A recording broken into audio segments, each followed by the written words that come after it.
Mujeres de propósito. Capítulo 4. Mujeres de propósito. ¿Se ha preguntado alguna vez para qué habré nacido? Lucha con un sentimiento de propósito y de pertenencia.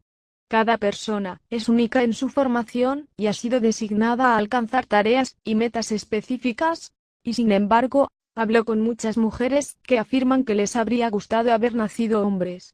Me dicen la vida habría sido mucho más fácil, o los hombres tienen todo lo bueno y las mujeres lo más duro y difícil. El punto es que si nació mujer, es porque Dios quería que lo fuera. Dios le dio vida para que fuera una mujer con un propósito y para impactar la vida a su alrededor. Pero para lograr eso, debe descubrir el propósito de Dios para su vida y cumplirlo con lo mejor de sus habilidades. Quizás pueda impactar como Susanna Wesley, cuyos hijos, John y Charles, llegaron a ser poderosos reformadores para el reino de Dios. Recuerde, el Señor la llama para esta hora, como ocurrió con el llamado de Dios a la reina Esther. Véase Esther 4.14. No hay duda que algunas de ustedes tendrán montañas y desafíos más grandes por vencer que otras personas. Algunas habrán nacido en hogares donde se les maltrató, donde se consumía drogas, u otras situaciones difíciles. Otras quizás tuvieron la ventaja de nacer en hogares con mucho dinero y grandes oportunidades para educarse. Afortunadamente, no es lo que tenga sino a quien conoce lo que hace la diferencia. Lo poco llega a ser mucho en las manos de Dios. La historia está llena de mujeres que creyeron que Dios podía transformar sus circunstancias difíciles, por lo que vieron milagros asombrosos. Considera la mujer de Segunda de Reyes 4.1-7. Es una situación realmente triste. Su esposo murió, los acreedores la amenazaron con apropiarse de sus 2 hijos para convertirlos en esclavos, si no pagaba la deuda que dejó su marido. Quizás usted ha estado en alguna circunstancia parecida, aunque posiblemente el peligro no haya sido la esclavitud de sus hijos sino el desalojo. Esta mujer necesitaba un milagro. ¿Qué hizo? Fue a ver al profeta de Dios, que le pregunta: ¿qué tienes en tu casa?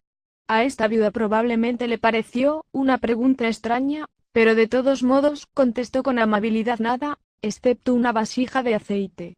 A menudo pensamos que estamos en un lugar árido, sin esperanza, pero le aseguro que en su casa siempre habrá algo, un talento, una habilidad o alguna cosa tangible, como una vasija de aceite que se puede multiplicar para bendición suya. Dios no nos va a dejar sin consuelo. Esta viuda estaba en una situación aparentemente sin salida, pero Dios tenía un plan para ella. El profeta le indicó que le consiguiera con los vecinos todas las vasijas vacías que pudiera encontrar. Luego le dijo que se encerrara en su casa y que con la botella de aceite que tenía, empezara a llenar todas las vasijas que logró reunir. En el momento en que obedeció al profeta, entró en el dominio de lo milagroso. Imagínese la escena: sus niños corriendo de un lado a otro mirando con sus grandes ojos, asombrados, cómo el aceite fluye sin agotarse. Al fin, quizás un poco sin aliento, dicen: mamá, esta es la última vasija. Posiblemente ella echó una mirada a su alrededor para ver maravillada todas las vasijas llenas. Tal vez se agarró la falda y salió corriendo a ver al profeta Eliseo. Estoy segura de que estaba sonriendo cuando él le dijo que fuera a pagar la deuda y que se quedara con todo el dinero producto de la venta del resto del aceite. Dios conoce su dirección. Hace algunos años me encontraba ministrando en Argentina en una iglesia muy grande. El templo estaba lleno e incluso en los balcones no cabía más gente. En medio de la reunión, me detuve, y el Señor habló suavemente a mi corazón: Cindy, alguien aquí está planeando suicidarse. Dile a esa persona que no lo haga. Consciente de lo urgente de la situación, interrumpí el mensaje y entregué la palabra que el Señor me dio. Cuando finalicé el sermón, el pastor hizo un llamado para que la persona que pensaba suicidarse pasara al frente. Lentamente, una señora de unos 30 años, que vestía una blusa blanca y falda oscura, se dirigió a la plataforma. Suavemente, con una voz más bien ahogada, la joven mujer contó que la estaban desalojando de su casa y que había planeado que una vez que regresara después de terminado el culto, mataría a sus 3 hijos y luego se suicidaría. Diciendo eso, abrió su cartera y extrajo un arma y la puso en las manos del pastor. Pastor, le dijo, cuando oí a Dios hablándome a través de Cindy supe que él intervendría para que no nos echaran a la calle. Sin duda que la mujer había orado y Dios había intervenido. Me alegro ser fiel a la voz del Espíritu Santo e interrumpir el mensaje para decirle a esa señora que Dios tenía la solución a su problema. Anclados en el propósito de Dios.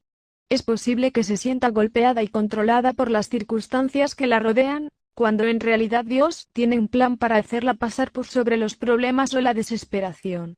Romanos 8:28 dice: y sabemos que a los que aman a Dios, todas las cosas les ayudan a bien, esto es a los que conforme a su propósito, son llamados. Si estudiamos este versículo con cuidado, vemos que las cosas actúan juntas para bien de aquellos que tienen el ancla del propósito. Quizás, si estamos desorientados y no conocemos nuestro propósito, es posible que todas las cosas no nos ayuden para bien. A través de las edades, Dios ha usado a las mujeres de una forma tremenda para influir en sus familias, las iglesias y las naciones. Muchas mujeres me dicen: yo sé que Dios me ha llamado para ser madre, y otras, como Elizabeth Dole, directora de la Cruz Roja Americana, sienten que su lugar es servir y ejercer liderazgo en cuestiones de negocios o de gobierno. El asunto no es lo que está haciendo, sino si está haciendo lo que Dios planeó para su vida en este tiempo. Romanos 8 promete que nada podrá separarnos del amor de Dios, pero a veces fracasamos tanto y nos sentimos muy frustrados, y es porque no estamos en el lugar de nuestro propósito. Mujeres de empuje y valor. La historia revela que no importa cuáles fueron sus comienzos, las mujeres son capaces de levantarse y asumir sus responsabilidades cuando Dios se involucra en el asunto. Por ejemplo, Catherine Booth fue una mujer enferma que por lo regular estaba en cama durante días, pero que nunca dejó que su salud quebrantada le impidiera hacer la obra de Dios. Sacrificialmente reclamó para el Señor a las mujeres que vivían en la prostitución, y perseveró hasta 1890 cuando finalmente murió de cáncer a los 61 años de edad. Cuando Dios la llevó a su presencia, Catherine Booth había impactado la vida de todo el mundo a través del Ejército de Salvación. Otra mujer que cambió notablemente la faz de la nación estadounidense fue Frances Billard. Cuando participé en una gira de oración al Capitolio, en Washington, D.C., quedé impresionada ante la estatua de mármol de ella que se encuentra junto a un púlpito que tiene grabadas las palabras "por Dios y mi país". Eso me inspiró a escurrirme en busca de los libros de historia. Así supe que esta gran mujer de Dios vivió de 1839 a 1898 y fue una de las líderes femeninas en pro de la temperancia mejor conocidas del siglo XIX. Estuvo activa fundando y dirigiendo la Unión de Mujeres Cristianas en pro de la Temperancia WCTU, por sus siglas en inglés, la más grande organización de mujeres del siglo pasado. La vida y ministerio de Frances Billard ilustra cuán cercano estuvo el movimiento en pro de la temperancia de las actividades religiosas. A pesar de la intensa oposición, el trabajo en pro de la temperancia ofreció a muchas mujeres del siglo XIX el único ministerio público viable. Con frecuencia, las actividades religiosas asociadas con la WCTU fueron campañas evangelísticas dirigidas a los hombres. Un departamento de trabajo evangelístico de la WCTU respaldó el trabajo de lectores bíblicos y predicación del Evangelio en las cárceles, cuarteles de la policía, como también entre los empleados del ferrocarril, soldados, marinos y madereros. El trabajo de la señora Billard no se limitó a Estados Unidos. Sin duda, la WCTU fue probablemente la primera organización de mujeres a gran escala en extenderse a través del mundo. Por los años de 1880, las misioneras de la cinta blanca estaban organizando oficinas en Asia, África, Sudamérica y otros lugares a lo ancho y largo del mundo. Estrechamente vinculado a su trabajo con la temperancia, estuvo su apoyo al sufragio femenino, porque ella creía que las leyes que respaldaban la prohibición se promulgarían solo si las mujeres tenían derecho al voto. En su labor en pro de la temperancia, Frances Billard reconoció el liderazgo directo de Dios mientras un día de descanso permanecía sola sobre mis rodillas en el Capitolio del estado donde se realizaba la cruzada. Elevé llorando mi corazón a Dios. ¿Qué quieres que yo haga? Se hizo clara en mi mente esta declaración: como procedente de las más elevadas regiones tienes que hablar en favor del voto de las mujeres porque es un arma para la protección de sus hogares. Frances trabajó con Big 50, Modi durante su campaña en Boston, y un domingo por la tarde, Modi incluso la invitó a predicar. Aunque ella finalmente sintió que esa no era la voluntad de Dios para su vida, Más tarde dijo: estimo como uno de los más selectos sellos de mi llamado que Edwin 50. Moody se atreviera a invitarme a compartir su gran ministerio como evangelista. Mujer de carrera no es un término nuevo. El propósito de algunas mujeres es servir en el mundo de los negocios, así como la mujer de Proverbios 31.16 que compró un campo y plantó una viña. En esta familia bíblica, pareciera que tanto la madre como el padre trabajaban fuera de casa. Las mujeres de hoy, especialmente las cristianas, a menudo tienen sentimientos de culpa por haber seguido una carrera, pero la mujer de Proverbios 31 fue claramente ensalzada por su contribución. Creo que Dios está levantando un ejército de mujeres para el ministerio que son dueñas de negocios. Recientemente, nuestro ministerio, Generales de Intercesión, ha estado trabajando con líderes de negocios para ayudarles a desarrollar estrategias de oración dentro de sus compañías. Esto, en parte, me llevó a estudiar la vida de una mujer de Asia llamada Lidia, una de las más fascinantes historias de una mujer en la Biblia. Su historia se encuentra en Hechos 16.13-15. Los sucesos que llevaron a la conversión a Lidia son cautivantes. Pablo recibió una visión del Señor de un hombre que decía: pasen a Macedonia y ayúdennos. Versículo 9.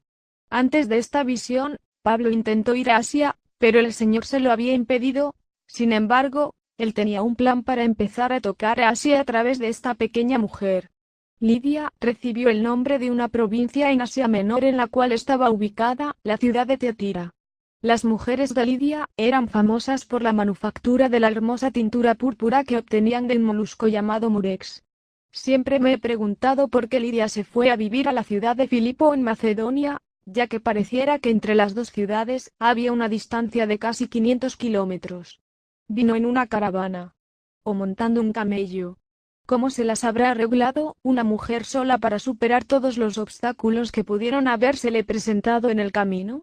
Evidentemente Dios tenía un plan para su vida, y ese plan incluía que en el momento en que Pablo entrara a la ciudad, ella estuviera allí, en la ribera de un río, tratando de saber más de él. El hecho que estuviera junto a un río adorando es históricamente importante. El lugar quizás era una proseucha, un lugar de oración y adoración donde no había sinagoga. Por lo general se trataba de un anfiteatro espacioso y descubierto. Una sinagoga podía establecerse únicamente cuando se contaba con un grupo estable de al menos 10 hombres. Por alguna razón, cuando Pablo entra en escena, solo había mujeres. Lidia estaba hambrienta de la verdad. Nótese la estrategia de Dios. Pablo no fue a Asia, pero la primera convertida en Europa fue una asiática. El Señor sabe cuando el corazón de alguien está listo para recibir la verdad. Lidia no solo se convirtió, sino que toda su casa recibió a Cristo, y se bautizó con ella. Creo que tenía el don de dar, con el que influyó a la iglesia en Filipo y la cual comenzó en su propia casa. Recuerda la carta que Pablo escribió a la iglesia de Filipo, y sabéis también vosotros, oh filipenses, que al principio de la predicación del Evangelio, cuando partí de Macedonia, ninguna iglesia participó conmigo en razón de dar y recibir, sino vosotros solos. Pues a una Tesalónica me enviasteis una y otra vez para mis necesidades. Pero todo lo he recibido, y tengo abundancia, estoy lleno, habiendo recibido de Epafrodito lo que enviasteis, olor fragante, sacrificio acepto, agradable a Dios. Mi Dios, pues, suplirá todo lo que os falta conforme a sus riquezas en gloria en Cristo Jesús. Filipenses 4.15,16,18,19. Incluso es posible que en alguna forma Lidia ayudara a iniciar la iglesia en Tiatira, que encontramos en Apocalipsis. La carta a los líderes, allí dice: soy consciente de todas tus obras buenas, tu bondad hacia los pobres, tus dones y servicio a ellos. Apocalipsis 2.19. Es también interesante notar que la iglesia en Tiatira permitió que la falsa profetisa Jezabel introdujera herejías en la iglesia. Esta es, ciertamente, una nota seria. Las mujeres deben ser muy cuidadosas en cuanto a la piedad y no manipular o tratar de retener el control. Cuando Dios la llamó, ella tomó su hacha y salió. Una de las líderes más interesantes de la historia de Estados Unidos fue una señora llamada Carrie Nation. Su fama se basó en la destrucción de los bares o cantinas con un hacha. Esta actividad fue el resultado de lo que describió como un llamado divino. Un día, abrí la Biblia con una oración pidiendo iluminación divina, y vi estas palabras: levántate, resplandece, porque ha venido tu luz, y la gloria de Jehová ha nacido sobre ti. Por ese tiempo, Carrie trabajaba con la WZU en Medicine Lodge, Kansas. A menudo, sus destrozos eran acompañados con la predicación de un mensaje evangelístico. ¿Qué significaba destruir un bar? En sus propias palabras, atacaba lo más rápidamente que podía, destrozando espejos, botellas y vasos. Era asombroso con la rapidez que podía hacerlo. Los hombres estaban aterrorizados, con las manos en alto y parados todos en una esquina. Mis fuerzas eran como las de un gigante. Me sentía invencible. No hay duda de que Dios estaba conmigo. Recuerde, esto ocurría a principios de siglo, en los días del salvaje oeste. No le recomendaría que usara la misma estrategia hoy. Sin embargo, es posible que Dios la llame a orar fervientemente cada día para que se cierren todas las tiendas de pornografía que hay en el sector donde vive. ¿Estaría dispuesta a responder sí a ese llamado? Muchas mujeres están siendo llamadas por Dios para defender la justicia en sus países. Si viera a una de esas mujeres, a primera vista no la impresionarían. Muchas de ellas son abuelitas. Otras son adolescentes luchando por la abstinencia en sus escuelas. Me gusta lo que dice a Globe Mujeres Comunes. Dios extraordinario. Unidas permanecemos, divididas caemos. En 1985, estaba en un tiempo de oración y ayuno por los Estados Unidos de América. Al tercer día de ayuno, le pregunté al Señor cómo es que Satanás ha hecho tanto daño a los Estados Unidos. Él no es omnipotente ni es omnisciente. El Señor me contestó, Él tiene una estrategia y mi pueblo no. Convoca a todos los generales a que se reúnan líderes de oración y cuando cada uno venga con algo de estrategia, me revelaré en su medio. Mi primer libro, Conquistando las puertas del enemigo, editorial Betania, Miami, Florines, cuenta las instrucciones específicas que recibí. Lo que quiero destacar aquí es que el Señor me dijo que seríamos como Juan el Bautista, preparando el camino para un movimiento de unidad. Él me dijo si los intercesores se unen en los años 80, los pastores se van a unir en los 90. Por supuesto, eso es exactamente lo que está ocurriendo. Con la ayuda de amigas como Sally Artan, B. J. Bilite y otras, los generales tuvimos una primera gran reunión. Nunca olvidaré cuando esa noche pasaba mi vista por el salón lleno de grandes líderes de oración, y pensaba, Señor, aquí va a haber un milagro grande. Algunas personas trataron de desalentarnos, incluso intentaron traer gente de todos los trasfondos posibles para que oraran. Ellos creían que esto no resultaría. Fue un tremendo desafío. Mientras observaba aquella audiencia, reflexionaba en lo que sabía acerca de las organizaciones y las iglesias representadas. Pensaba que todo era el resultado de demonios, y la otra que los cristianos no podían ser oprimidos por los demonios. Otra creía que éramos perfeccionados a través del sufrimiento y la de más allá, que estamos llamados a sufrir lo que sea por ser cristianos. Interesante, muy interesante. Dios se manifestó en una forma poderosa y a la mañana siguiente todavía me solazaba en la bondad de Dios. Sentimos que necesitábamos unirnos de nuevo para orar por una estrategia. Sin embargo, justo en la mitad del resplandor de los acontecimientos, sonó el teléfono. ¿Se da cuenta cómo el diablo se aparece después de cada gran bendición? Un familiar lejano de uno de los amigos de Job estaba en la línea. Cindy, mi pastor, dice que si Dios quiere unir a los líderes de oración, no lo va a hacer usando para ello a una mujer. No podía creer lo que estaba oyendo. Para ser sincera, estaba profundamente afectada por la llamada. Esa noche no le dije nada a Mike porque llegó cansadísimo después del trabajo. Pensé, tú puedes tratar eso. No le des más importancia de la que tiene. Al día siguiente, mientras pensaba en mis propios asuntos, el teléfono sonó de nuevo. Era una señora.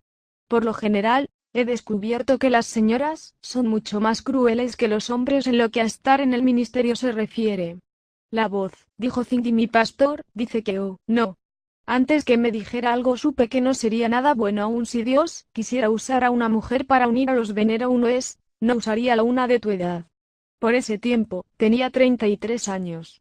El año tanto de la crucifixión como de la resurrección. En ese momento, estábamos en la parte de la crucifixión. De inmediato, imaginé mi figura con un gran relleno en la parte posterior de mi cabeza, mechones de pelo gris, medias enrolladas por debajo de la rodilla y venas varicosas. Sentí dentro de mí como vidrios rotos. Uno de mis más grandes miedos era que me hiciera una presumida y me alegara de la voluntad de Dios para mi vida. ¿Qué habré hecho?, pensé desatinadamente.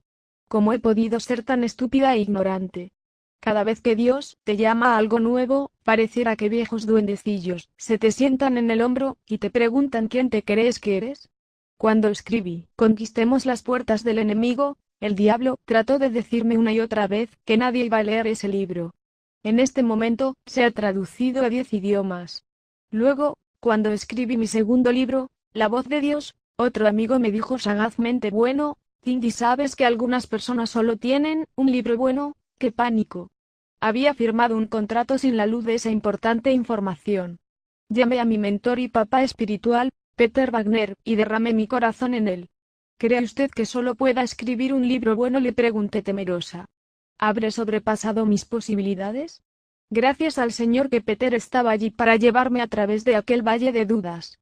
Me explicó que muchas personas tienen estos mismos sentimientos cuando escriben su segundo libro. Al menos me sentí aliviada, pero cuando terminamos de hablar, sentía la paz de Dios muy dentro de mi corazón. El Goliat insultante se desploma. Cuando recibí la segunda llamada telefónica después de la primera reunión de generales, estaba bajo intensos sufrimientos. Recuerdo que pensé: oh, Dios, he sido una presumida. ¿Cómo pude llegar a esto? Mentalmente empecé a hacer una lista de hombres y mujeres más viejos que yo que pudieron finalizar su visión. Cuando Mike llegó a casa esa noche, estaba sumamente deprimida y desanimada.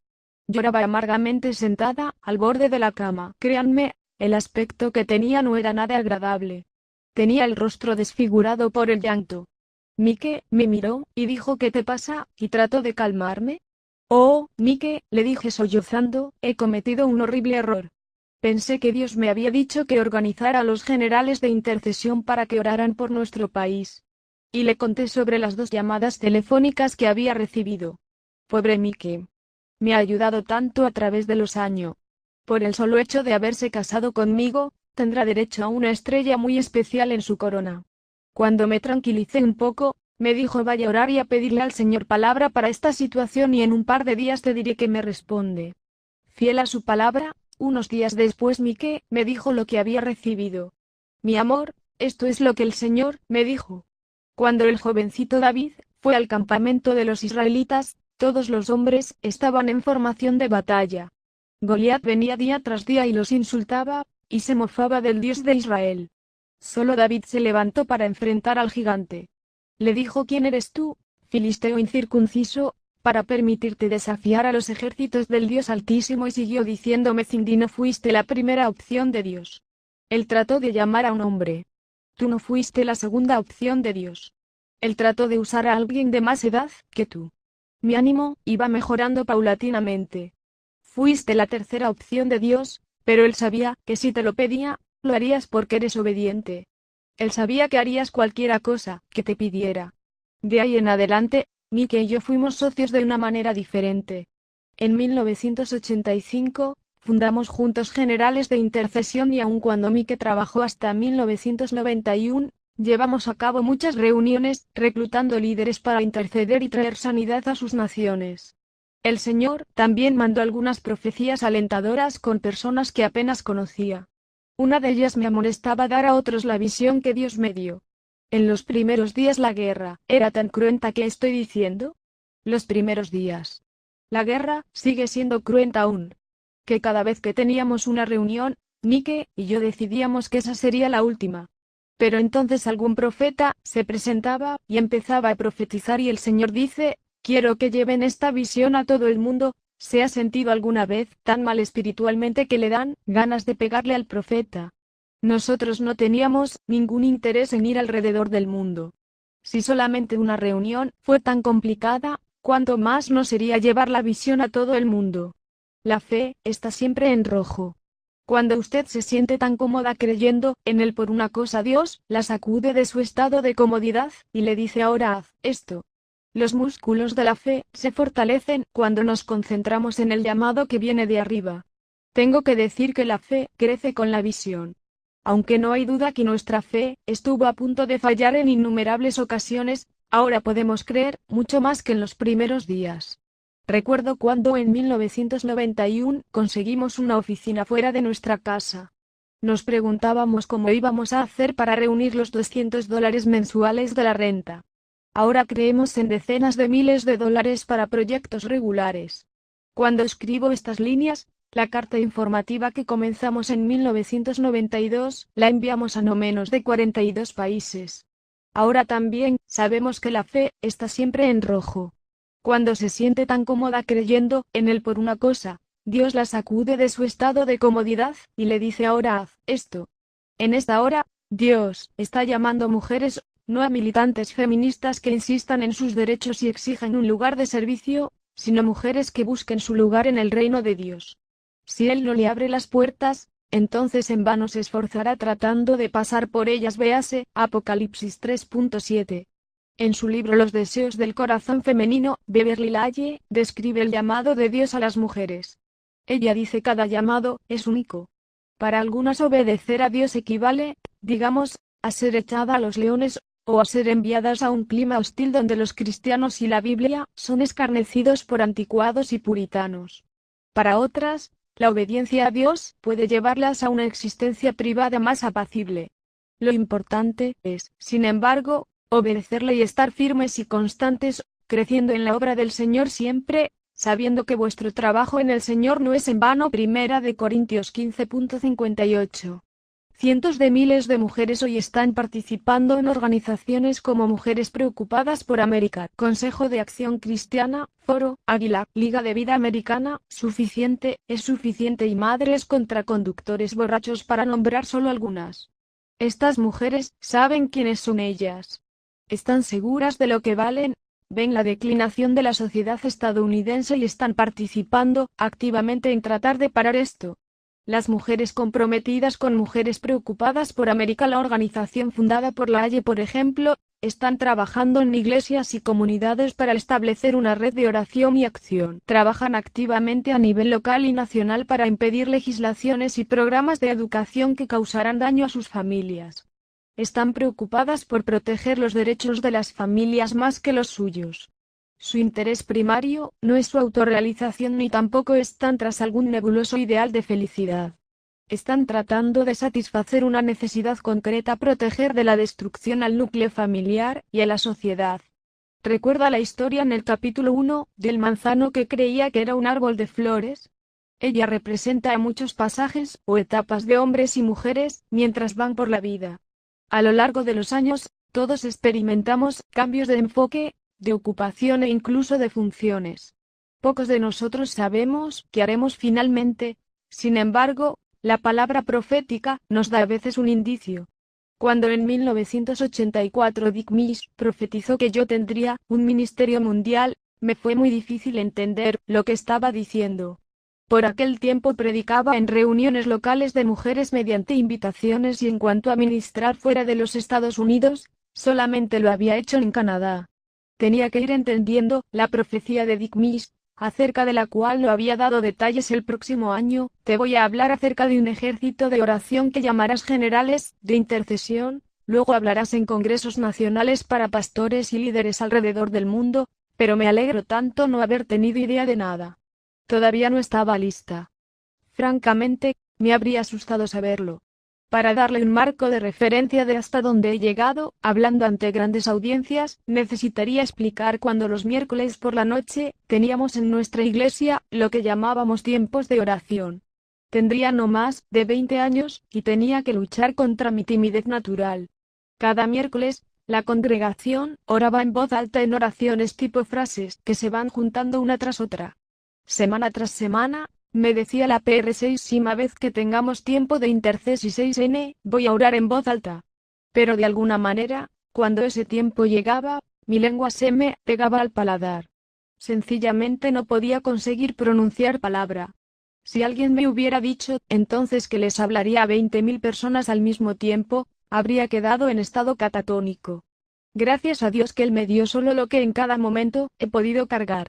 Posteriormente, después de haber tenido mis hijos, a menudo me frustraba por no disponer de más tiempo para orar e interceder, y en tales circunstancias, muchas veces el Señor me aseguraba: Cindy, el día viene cuando tus hijos estén en la escuela, y entonces podrás pasar horas en oración.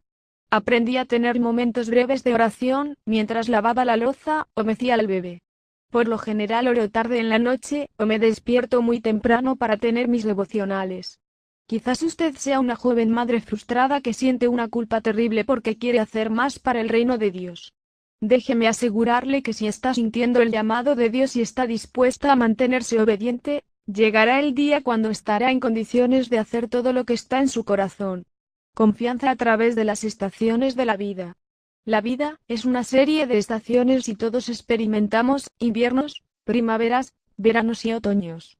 A medida que lee acerca de estas estaciones, pídale a Dios que le muestre en cuál está y qué es lo que Él quiere enseñarle durante esta etapa de su vida. Invierno, cuando la tierra no produce nada. Si está en la estación del invierno, quizás se sienta muerta o improductiva. Puede ocurrir que Dios quiera que se tome un tiempo de descanso y deje que el suelo de su vida recupere su consistencia. Esta es una de las estaciones más duras para personas tipo como yo. Después que finalmente logré aceptar el llamado de Dios para mi vida, entonces me pidió dársela a él y a Sno, Ullir un papel no público de intercesión. Me sentía como una pelota de ping-pong espiritual. Ahora que había dicho que sí, tenía dentro de mí un fuego tal que quería conquistar el mundo para Cristo Jesús. En lugar de eso, él me dijo: Cindy, quédate tranquila, y recuerda que yo soy Dios. Yo no desperdicio la unción. Quiero que estés segura que sé dónde vives, y que te usaré en el momento apropiado. Había días en que le decía a Dios: temo que vayas a volver antes que predique una sola vez. Era tan difícil esperar. Se siente como si Dios se hubiera cambiado de domicilio y perdió la dirección de uno. Los cielos son como bronce, y uno puede aún luchar con sentimientos de abandono. Pero este tiempo de preparación es necesario porque ayuda a desarrollar el carácter y a que sus raíces sean más profundas en la tierra de la palabra. Una vez que el plan de Dios se desarrolla, es como si se lanzara velozmente hacia adelante. Entonces es cuando necesitará toda la palabra que deposita en ti para sobrevivir a las bendiciones de las otras estaciones. La primavera estallidos por doquier. Durante la primavera la vida parece ser excitante. Por lo general, esta estación está acompañada de un sentido de gran anticipación. A menudo siente como si fuera a estallar a una nueva vida. Tiene la sensación de que algo maravilloso está a punto de ocurrir, pero no sabe con certeza qué es. Así es como me sentía en 1989 cuando Mike y yo fuimos a una cumbre de oración en Washington, D.C., auspiciada por Ray Brigham. Una noche durante la cumbre, traté de dormir pero no pude a causa de la emoción que sentía. La única experiencia que puede compararse a lo que sentía era la víspera de Navidad cuando era pequeña. Abríamos los regalos la mañana de Navidad, y no podíamos resistir el deseo de abalanzarnos sobre nuestros padres y sacar de la cama sus cuerpos cansados. A la mañana siguiente, fuimos con Peter Wagner, su esposa Doris, y con Lenle Sourda, quien acabábamos de conocer, a una reunión del Consejo Ejecutivo de la Embajada de Oración Nacional. Peter y Doris nos observaban mientras elaborábamos un modelo de oración entre Inglaterra y Estados Unidos en algo que ahora llamamos arrepentimiento nacional. Estaban fascinados, y trabajaron con nosotros sugiriendo preguntas respecto a cómo sanar a las naciones. Yo había empezado a escribir un libro sobre la oración e hice algunas oraciones un tanto radicales, tales como: Dios, si quieres que escriba un libro, tendrás que ayudarme. Necesito un guía, y no tengo la más mínima idea de cómo encontrar un editor. En medio de nuestra conversación, Len, que por ese entonces era vicepresidente de Chosen Box, se inclinó y me dijo: ¿ha escrito un libro? Y me pasó su tarjeta. Peter saltó: Cindy, esta tarde a las 4:30 tengo una reunión con Jane Campbell, la editora de Chosen, porque ellos quieren un libro sobre la oración. Ellos no necesitan mi libro, necesitan el tuyo. Reúnete con nosotros en la cafetería y te la presentaré. Desde entonces, mi vida ha sido un remolino. Peter Wagner llegó a ser mi mentor, y me asesoró con mi primer libro. En realidad, para mi absoluto horror, tiró a la basura los primeros 3 capítulos que había escrito. El punto es que la primavera es un tiempo para traer cosas nuevas a nuestras vidas. A veces, durante la primavera de su vida, quizás esté al borde de algo nuevo, y se sienta como una mujer encinta en su 9º mes. Es una suerte de gruñona susceptible. Sabe que Dios está a punto de hacer algo, puede sentirlo moviéndose dentro de usted, pero no sabe a qué se parece. Cada día, vive con la esperanza que Dios se lo revelará de modo que pueda seguir con su vida. El fruto del verano es dulce, pero algunos días pueden ser calientes. El verano es mayormente tiempo de recoger frutos. Si te gusta este canal, ayúdanos a seguir subiendo audiolibros y suscríbete. Comenta abajo qué libros y de qué autor quisieras que subiéramos. Muchas gracias.